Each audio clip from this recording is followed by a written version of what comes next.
Baik, kita akan langsung masuk ke sesi yang berikutnya. Akan ada Pak Joni Nelson Simanjuntak yang akan memaparkan presentasinya yang akan dipandu oleh Pendeta Abanita Kaban. Beliau ini adalah pendeta di GKJ. GKJ mana Kaban? Pendeta orang Karo tapi pendeta di GKJ loh Bapak Ibu. Ini luar biasa. Pendeta Abanita akan memandu kita dalam sesi ini. Silakan Kak Terima kasih Kak Letna. Izin bertanya Kak, Bapak udah sampai di Zoom? Sudah. Oh sudah, oke. Selamat datang Pak Joni Nelson Simanjuntak. Kami sangat bersyukur Bapak bisa bergabung dalam proses belajar hari ini untuk pelatihan penyusunan SOP pencegahan kekerasan seksual, khususnya di lingkup dunia kampus. Sebelum kita akan mendengarkan pemaparan dari Bapak terkasih Pak Simanjuntak, saya sebut Pak Simanjuntak ya Pak, karena kalau orang Batak kok kayaknya nyebut nama kayak nggak sopan gitu ya. Saya izin memanggil Bapak Pak Simanjuntak, begitu. Bapak terkasih Pak Joni Nelson Simanjuntak, SHMH, adalah seorang advokat senior yang memiliki pengalaman bertahun-tahun sebagai aktivis HAM yang sudah dimulainya sejak menjadi mahasiswa Fakultas Hukum UGM tahun 1976 sampai 1981. Pernah bekerja sebagai Kepala Lembaga Bimbingan dan Pelayanan Hukum pada Yayasan Bimbingan Kesejahteraan Sosial YBKS di Solo, dan salah satu karya advokasi yang fenomenal pada zaman Orde Baru adalah perlawanan masyarakat tergusur untuk bangun waduk di Kedung Ombo tahun 185 sampai 1992. Pada tahun 1993, beliau menerima Human Rights Award Yap Tiem Hien, semoga tidak salah sebut, di tengah-tengah ancaman dan represi rezim Soeharto. 1990 sampai dengan 1994, beliau sebagai Direktur Yayasan Pengabdian Hukum Indonesia Solo, 2002 sampai 2005 Koordinator Nasional X di Swiss Food Aid di Indonesia, 2007 sampai 2012 menjadi komisioner Komnas HAM bidang penyelidikan dan pemantauan. 2012 sampai 2021 beliau sampai saat ini Ketua Komisi Hukum dan HAM PGI 2021 dan juga konsultan hukum untuk Mission 21 di Indonesia.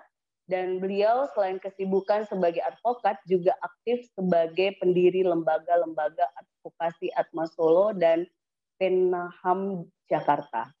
Saat ini beliau tinggal di Jakarta Pusat bersama istri terkasih Elsie Kumalasari.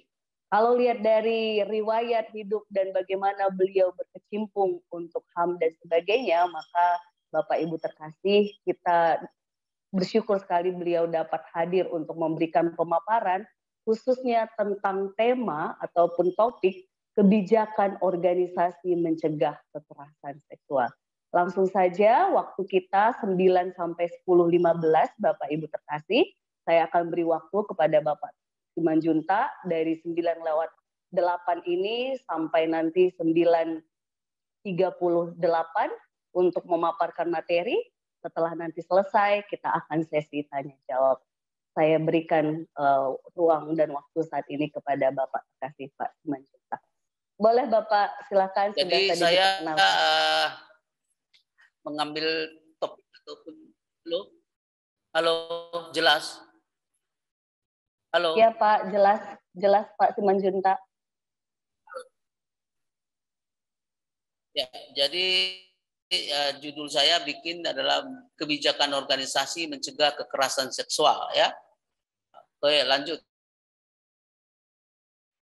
Siapa yang mengoperasikan itu? Panitia Pak. Pak Eo, Pak. Halo. Panitia Pak. Tolong ya. Jadi ya minta maaf ini merepotkan panitia. Jadi setiap kebijakan dalam organisasi apapun. Jadi organisasi yang kita bicarakan ini tentu saja organisasi yang non negara ya dan non ormas ya, tapi organisasi kegerejaan atau gerejawi.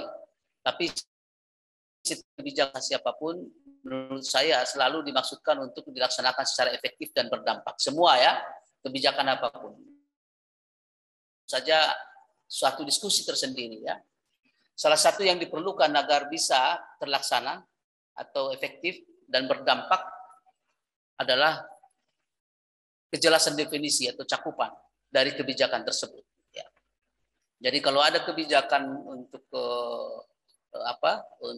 mencegah kekerasan seksual, tentu saja harus dijelaskan sejelas-jelasnya apa itu definisi dari kekerasan seksual yang mau dicegah, seperti yang di dalam peraturan Menteri Mendikbud itu tentang mencegah kekerasan seksual di perguruan tinggi. Karenanya dalam SOP atau dalam pedoman perilaku, ya, antara SOP dan pedoman perilaku dua hal yang menurut saya harus kita diskusikan secara sendiri-sendiri meskipun saling bertautan. Tapi di bawah nanti akan saya jelaskan.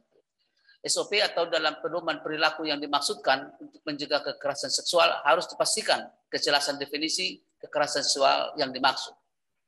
Tentu saja disadari sepenuhnya bahwa definisi yang digunakan atau akan selalu mengandung kelemahan. Ya, itu sebabnya kebijakan selalu diusahakan terbuka untuk perbaikan serta penyempurnaan. Nah, kita belajar dari definisi tentang kekerasan seksual yang diberikan oleh Menteri dalam Kementerian Pendidikan dan Kebudayaan itu tentu saja bermasalah, terutama misalnya ada kata-kata tanpa persetujuan korban. Ya. Nah, tapi itulah definisi yang jelas dari Kementerian Pendidikan dan Kebudayaan, meskipun banyak yang tidak setuju tentang itu, ya, atau banyak yang setuju dan tidak setuju tentang itu. Tapi jelas dia, terlepas dari orang setuju tidak setuju, tapi jelas itu dulu harus kita pegang sebagai salah satu prasyarat utama dalam rangka kita membuat sebuah kebijakan. Lanjut. Ya, jadi antara SOP dan pedoman perilaku. Ini berdasarkan pengalaman saya menyusun SOP atau pedoman perilaku atau disebut Code of Conduct, ya, sering disebut Code of Conduct atau pedoman perilaku, pedoman atau etika rujukan, ya. Kebijakan mencegah terjadinya kekerasan seksual pada organisasi manapun tentu saja merupakan kemajuan peradaban. Saya sengaja menyebut ini kemajuan peradaban karena hal-hal yang melakukan kekerasan seksual itu adalah di bawah standar peradaban karena tidak menghargai hak asasi manusia, tidak menghormati martabat manusia dan seterusnya. Maka saya sebut jika ada kebijakan itu, maka menurut saya itu adalah sebuah kemajuan kebijakan. Oleh karena itu support terhadap kebijakan seperti itu haruslah kita kerahkan kehidupan lebih nyaman, aman dan terhormat. Ya. Jadi tujuan dari pembikinan SOP atau pedoman perilaku, mencegah perilaku itu adalah menciptakan kehidupan yang lebih nyaman, yang aman dan terhormat. Saya kira itu tujuan yang sangat ideal yang harus dicapai dalam setiap membuat kebijakan mencegah kekerasan seksual. Nah, untuk itu mendorong tumbuh berkembang manusia beradab perlu diajukan sebagai salah satu poin dalam kebijakan mencegah terjadinya kekerasan seksual. Ada beberapa pokok muatan dalam kebijakan antara lain. Jadi kalau kita mendorong atau menggunakan bahwa SOP atau pedoman perilaku mencegah kekerasan seksual itu sebagai instrumen untuk mendukung keberadaban kehidupan, maka kita perlu memperhatikan ada beberapa hal materi pokok antara lain ini, tapi ada beberapa hal materi pokok. Misalnya materi apa yang dicegah. Jadi seperti misalnya kalau kita membaca keputusan Menteri Pendidikan dan Kebudayaan itu, di situ sangat rinci tentang apa-apa perbuatan, apa-apa perilaku, apa-apa cara bertindak yang dikatakan sebagai sebuah kekerasan seksual. Jadi dia tidak hanya definisi umum, tapi lebih pada perinciannya. Maka itulah materinya. Kalau dalam ilmu hukum disebut itulah hukum materialnya. Ya. Hukum materialnya itu menyangkut tentang perilaku apa, perbuatan apa, tindakan apa yang harus dicegah itu. Harus konkret, harus jelas. Kalau itu tidak konkret, tidak jadi biang masalah, biang persoalan di kemudian hari karena ada perbedaan pendapat, ada perbedaan tafsir. Jadi materi pokoknya apa yang harus dimuat di dalam SOP atau pedoman perilaku tersebut. Lalu bagaimana mencegahnya? Nah, inilah tentang SOP itu kan. Jadi standar operasional prosedur yang mau dibikin itu adalah kalau dalam ilmu hukum disebut hukum formal, hukum acaranya, hukum hukum prosedurnya bagaimana supaya hukum materialnya itu berlangsung. Jadi kalau apa yang sudah disebut ini tidak boleh, itu tidak boleh, ini yang dilarang, itu yang tidak diinginkan, maka bagaimanakah supaya hal itu bisa tegak? Inilah namanya standar operasional prosedur, hukum acaranya, hukum proses-proses yang menegakkan materi dari pedoman perilaku tersebut. Lalu kemudian infrastruktur yang diperlukan untuk menjalankan kebijakan dimaksud. Jadi di dalam SOP atau dalam pedoman perilaku itu haruslah kita muat apa saja yang diperlukan agar materinya itu bisa tegak, bisa berlangsung, bisa terjadi, bisa terlaksana. Nah, ini persoalan besar misalnya dalam surat peraturan Menteri Pendidikan dan Kebudayaan itu menurut saya infrastrukturnya barangkali masih bermasalah, ya, masih bermasalah karena strukturnya menganut pada struktur kepegawaian negeri, tapi tidak merubah struktur dari kepegawaian negeri menjadi struktur yang lebih terbuka misalnya, ya, karena infrastruktur diperlukan dalam setiap kebijakan apapun, selalu diperlukan infrastruktur. Apakah infrastruktur yang bersifat materi, apa non materi itu nanti soal kedua. Lalu keempat adalah solusi dan mekanisme solusi bila peristiwanya terjadi. Nah, namanya mencegah, diharapkan bahwa peristiwa-peristiwa yang dicegah itu tidak terjadi. Tapi bila terjadi, memang harus ada solusinya dan harus ada mekanismenya bagaimana menyelesaikan masalah tersebut. Itu harus ada di dalam pedoman itu atau dalam SOP tersebut. Lanjut. Halo. Oke. Nah, kemudian saya menjelaskan mencegah perbuatan dan mencegah pikiran atau pendorong perbuatan. Ya, ini dari segi kriminologi, ilmu tentang kejahatan itu tentu dibedakan antara tindakan dan motif. Tindakan atau faktor pendorong. Sama dengan kekerasan seksual. Kekerasan seksual itu adalah sebuah perbuatan atau rangkaian perbuatan atau himpunan perbuatan. Tetapi lebih dari perbuatan, kekerasan seksual itu ada juga di dalam otak manusia. Ya. Itulah yang disebut faktor pendorong. Apa yang menjadi, kalau otaknya kotor ya perbuatannya kotor. Kan perbuatan itu adalah fungsi dari pikiran, ya. Perbuatan itu adalah fungsi dari pikiran atau tindakan adalah fungsi dari pikiran. Perbuatan adalah fungsi dari kepentingan, kurang lebih begitu ya. Nah, karena itu kita mencegah perbuatan atau tindakan kekerasan seksual dalam bentuk apapun, bersifat apapun, terhadap siapapun dan oleh siapapun haruslah dicegah. Ya. Mau siapapun melakukannya dalam bentuknya apapun, dengan cara apapun dan kapanpun harus dicegah. Jadi tidak boleh mencegah hanya perbuatan doang kan, tapi semua kompleksitas dari perbuatan itu haruslah dicegah. Mencegah terjadinya kekerasan seksual mestinya merupakan kebijakan prioritas dari semua organisasi karena ekses perbuatan kekerasan seksual terhadap korban yang demikian kompleks dan sifat perbuatan yang meremehkan keberadaan harkat dan martabat manusia. Nah, ini statement ini menurut saya adalah harus merupakan sebuah kritik kepada organisasi-organisasi gereja, organisasi masyarakat yang seharusnya memprioritaskan tentang pencegahan kekerasan seksual. Ya. Tetapi apa yang terjadi di banyak gereja dan saya menangani banyak kasus-kasus di gereja dan organisasi masyarakat. Misalnya ada satu perkara di Balige dulu. Di sebuah organisasi atau pendidikan yang dosennya yang melakukan kekerasan seksual kepada murid-muridnya, kepada siswa-siswanya. Nah, tetapi gereja itu sendiri, saya tidak perlu sebut nama gereja itu, tapi gereja itu sendiri tidak sedemikian tergerak hatinya, pemimpin-pemimpinnya tidak sedemikian tergerak hatinya untuk menyelesaikan secara baik-baik dengan memberi keadilan bagi korban. Atau dengan melindungi korban. Oh, ini tidak. Ini malah yang dilindungi adalah pelaku. Bukan perkara 1, perkara 2, perkara 3. Banyak perkara yang saya dalam dokumen saya ada banyak terjadi di gereja-gereja di Sumatera Utara. Ya, saya tidak tahu apakah di gereja-gerejanya moderator ada atau tidak. Gereja-gereja lain saya sering mendalami itu, tetapi gereja-gereja tidak mempunyai kebijakan prioritas mengenai pencegahan itu.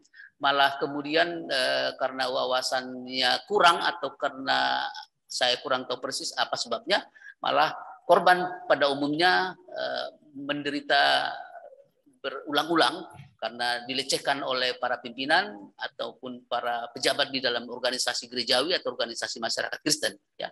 Tapi menurut saya kita harus usahakan bahwa bahwa kebijakan untuk mencegah terjadinya kekerasan seksual haruslah prioritas. Ini seiring, sejalan, dan confirm dengan komitmen kita sebagai warga gereja bahwa manusia adalah ciptaan Tuhan, ya. Bahwa kekerasan seksual itu adalah menciderai, melukai, dan mendukakan, itu yang disebut adalah ciptaan Tuhan yang teragung. Nah, di sini saya ajukan dua hal yang perlu mendapat perhatian, yaitu mencegah perbuatan dan mencegah terlembaganya faktor pendorong dalam diri manusia berbuat kekerasan seksual.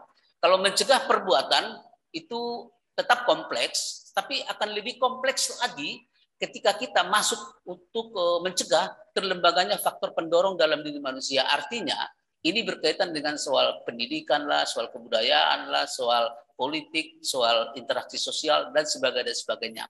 Kalau itu tidak kita sentuh, maka kita hanya menyentuh fenomenanya, penyakitnya, tapi tidak menyentuh penyebabnya. Nah, saya mendorong supaya dalam SOP atau dalam pedoman perilaku mencegah kekerasan itu juga mencakup bagaimana caranya supaya kita juga membongkar pikiran-pikiran manusia yang kotor, yang tidak bagus berkaitan dengan hubungan atau interaksi sesama atau lawan jenis dan seterusnya itu.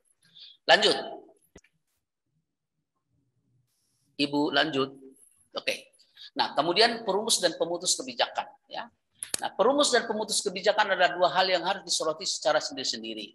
Nah, kalimat-kalimat yang tertulis dalam dokumen kebijakan, nah, kebijakan itu kan ada di dalam sebuah dokumen, ya. Ya 1, 2, 3 halaman seperti misalnya keputusan menteri atau peraturan menteri itu kita sebut kebijakan. Dia berupa dokumen. Jadi kalimat-kalimat yang tertulis dalam dokumen adalah cermin pemahaman para perumus kebijakan.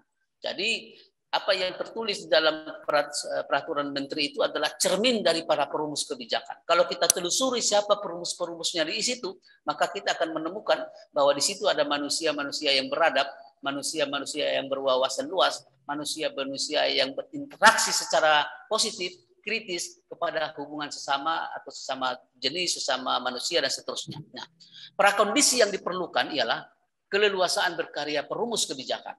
Jadi supaya kita bisa merumuskan kebijakan yang elegan, yang bagus, yang sesuai dengan idealitas kita, maka kita butuh kebebasan. Dan itu ketika saya merumuskan COC atau Code of Conduct dari beberapa lembaga, saya diberi kebebasan, ya, supaya saya bisa berimprovisasi sesuai dengan pengetahuan, pengalaman, komitmen, dan kerohanian saya.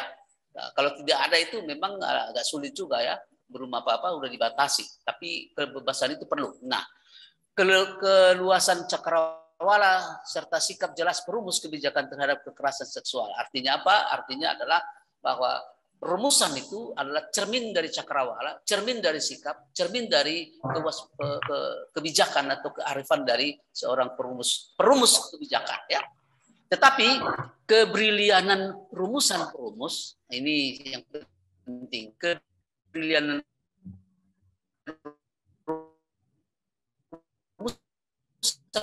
jadi di pemutus kebijakan tersebut adalah formula hal demikian. Kalau di dalam struktur pemerintahan, maka pemutus adalah pimpinan. Apa bupati kah, apa sekmilda kah, kalau misalnya di kantor bupati, atau di dinas-dinas, misalnya kepala dinas lah, atau apa. Nah, sebagus apapun rumusan, kalau pemutusnya berkata negatif, berkata minor, berkata kurang, ya tentu rumusan akan hilang, dan begitu saja, ya. Oleh karena itu, kita harus menyorot siapa perumus dan siapa pemutus. Bagaimana hubungan pemutus dengan perumus. Demikianlah halnya misalnya kalau kita mendengar misalnya ada rumusan-rumusan kebijakan dari kementerian, para timnya atau ahli-ahlinya bagus, ya, tapi sampai pada pemimpin dirubah juga, dirombak dan sebagainya. Saya kira itu adalah harus kita sorot secara sendiri-sendiri, kita tengok sendiri-sendiri. Di dalam kasus di organisasi Persetia sama saja. Kalau forumnya adalah terdiri dari manusia-manusia atau subjek-subjek yang belum tercerahkan tentang hubungan manusia secara adil, secara rata, secara sehat, maka ada kemungkinan bahwa sebaik apapun rumusan dari tim ini akan diterpedo oleh forum, ya, karena forum itu adalah kumpulan dari orang-orang juga, bukan sebuah sebuah objek yang tidak berpikiran, tidak berkepentingan kepentingan, tidak punya wawasan. Semua mereka punya wawasan. Oleh karena itu kita harus menyoroti. Kalau kita mau menyodorkan satu alternatif kebijakan kepada organisasi, kita harus tahu persis siapa perumusnya dan siapa pemutusnya, apa forumnya. Nah, umumnya dalam organisasi berbasis anggota, pemutus kebijakan tidak semata-mata jabatan, tetapi campuran jabatan dan forum. Ya, jadi kalau yang demokratis kan begitu ya, bahwa forum itu adalah mengandalkan atau meminta pendapat dari para pihak atau terutama anggota. Lalu para pimpinan mengatakan setuju dengan apa yang disampaikan oleh anggota. Tapi kalau anggota forum dengan pimpinan-pimpinan atau elit-elitnya atau orang-orang berpengaruh sudah berbeda pikiran, berbeda sikap, berbeda pandangan, berbeda wawasan, berbeda pilihan. Nah, ini hal yang sulit. Tapi tidak berarti semua akan gagal. Pasti ada jalan. Ini memerlukan teknik advokasi tersendiri agar gagasan perumus dapat dimengerti. Pikiran dari perumus itu brilian, maka tidak cukup. Orang pandai tidak cukup, tapi orang pandai juga harus didukung oleh orang yang cakap menjalankan isi pikirannya. Ya. Kalau orang pandai saja hanya berkata-kata, ya itu tentu penting, tapi itu tidak cukup merubah dunia. Ya, orang pandai tidak cukup merubah semua organisasi, tapi harus ada juga teknik-teknik, cara-cara, aturan-aturan untuk menjelaskan atau merealisasikan isi. Jadi kebijakan mencegah kekerasan dan budaya baru organisasi. Jadi setiap organisasi punya budaya, ya, punya nilai, punya apa namanya, tata cara, punya kode norma-norma yang sudah ada sebelumnya itu ya. Nah, kalau ada kebijakan, apapun kebijakan, terutama kebijakan mencegah kekerasan, maka budaya lama itu harus dirubah, harus dicek, harus diperiksa, harus confirm dengan budaya yang dibutuhkan mencegah kekerasan itu. Kalau tidak, maka akan terjadi satu simpang siur, ya. Orang mengatakan bahwa kita ini hanya ngomong doang, tapi kita tidak bisa melaksanakan. Jadi sering tidak disadari bahwa untuk terlaksananya kebijakan baru diperlukan budaya baru, baik sebagai dasar pelaksanaan kebijakan maupun sebagai konkretisasi kebijakan itu sendiri. Ini contoh ya, contoh yang menurut saya sangat aktual di dalam kita di gereja. Gereja itu kan mengandalkan hukum kasih ya, tetapi di dalam kebudayaan gereja dimanapun di seluruh Indonesia itu budaya kekerasan itu ada ya. Di gereja-gereja yang ada di Batak itu ada budaya kekerasan yang memang dibawa dari masyarakat adatnya masuk ke gereja. Tapi tidak berubah, ya. Tidak ada, misalnya hukum kasihnya tidak berjalan. Nah, padahal kalau misalnya mencegah kekerasan itu ada persoalan, ada kekerasan seksual itu ada urusan dengan soal budaya-budaya yang membenarkan seolah-olah melegitimasi kekerasan itu ada. Nah, kalau itu masuk di dalam organisasi atau di dalam gereja, maka budaya itu harus dibongkar. Ya. Jadi tidak confirm, tidak comply dengan usaha kita mencegah kekerasan itu. Karena mencegah kekerasan itu bukan hanya tindakan, tapi seperti yang saya bilang tadi, dia juga ada otak, ada perintah-perintah dari otak manusia, ada perintah-perintah dari mentalitas dan seterusnya itu. Nah, mencegah kekerasan seksual sebagai kebijakan organisasi memerlukan pemeriksaan menyeluruh terhadap proses interaksi, nilai atau norma. Itulah budaya yang sudah berlangsung dalam organisasi. Jadi kalau persetia itu ingin mencegah kekerasan seksual, maka harus diperiksa dulu nilai-nilai, norma-norma atau proses interaksi yang ada di dalam persetia itu seperti apa. Karena kebijakan mencegah kekerasan itu kan ada turunan nilainya, ada turunan budayanya, ada turunan norma-normanya. Jadi kalau itu tidak confirm, maka kebijakan itu sendiri menjadi ompong ya. Tidak ada gunanya, tidak bermanfaat. Nah, dengan demikian kebijakan mencegah kekerasan seksual dalam organisasi memerlukan kualitas manusia pembelajar. Artinya semua orang akan bertobat, tapi pertobatan itu kan melalui sebuah proses. Tidak begitu aja ujuk-ujuk dia bertobat ya. Yang tadinya adalah perilakunya adalah tidak sopan atau ada perbuatan-perbuatan yang dipelihara olehnya sebagai sesuatu yang normal padahal tidak normal. Maka itu harus dirubah. Tapi merubah itu kan melalui proses belajar. Maka sebuah kebijakan akan sukses kalau semua orang yang menjadi subjek dari kebijakan itu itu menjadi manusia pembelajar, belajar dari yang tidak bagus untuk merubah menjadi yang bagus. Kira-kira lebih seperti itu maksudnya ya. Lanjut. Nah, ya ini yang terakhir slide-nya kalau saya tidak keliru ya. Nah, daya ikat kebijakan organisasi mencegah kekerasan sosial ya, kekerasan seksual. Satu persoalan yang harus digumuli serius dan terus-menerus ialah seberapa kuat daya ikat kebijakan organisasi. Artinya kalau Persetia atau apapun, Perwati atau apapun itu membuat satu kebijakan mencegah kekerasan seksual, maka pertanyaannya mampukah kebijakan organisasi memaksa setiap individu atau subjek dalam organisasi untuk patuh, tunduk, taat pada kebijakan organisasi? Nah, hal-hal seperti inilah yang kami alami, misalnya di beberapa organisasi masyarakat Kristen ya, ada juga COC-nya, ada juga usaha mencegah kekerasan seksual, tapi dia berlalu saja begitu, tidak ada satu penyelesaian. Di gereja-gereja juga begitu, di organisasi-organisasi gerejawi juga begitu. Saya seringkali berbicara tentang hal ini dengan banyak orang. Apa daya ikat dari sebuah kebijakan organisasi? Basisnya apa? Kalau basisnya seperti tadi saya bilang adalah sebuah budaya organisasi itu sendiri.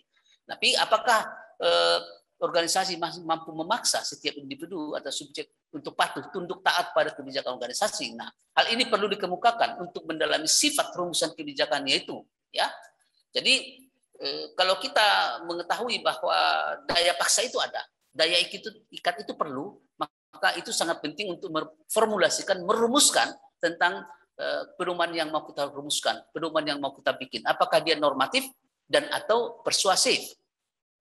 Jika rumusannya mencegah normatif, maka penegakannya terkait dengan sanksi organisasi. Nah, kalau dalam ilmu hukum, norma itu kan peraturan ya, peraturan yang mengikat, boleh melarang, bisa juga membolehkan, bisa juga menganjurkan. Kalau itu larangan dilanggar ada sanksinya, ya. Anjuran tidak dilaksanakan ada sanksinya. Itu sanksinya jelas. Nah, apakah sanksi itu nanti adalah bertingkat? Itu tentu saja tergantung pada perumusan dari para perumus tadi itu. Tapi kalau rumusannya adalah persuasif, maka akan terkait dengan pastoral dan sanksi moral. Dan ini yang sering terjadi. Misalnya contoh yang bisa kita kemukakan ya, dilarang berkata-kata yang menyinggung perasaan misalnya ya, atau menyinggung perasaan orang dalam kata-kata adalah sebuah perbuatan yang tidak baik. Misalnya rumusan persuasif begitu ya. Tapi kalau saya mengatakan secara normatif dilarang mengeluarkan kata-kata yang tidak menghormati orang lain, itu dilarang ya. Larangan itu tentu ada sanksinya.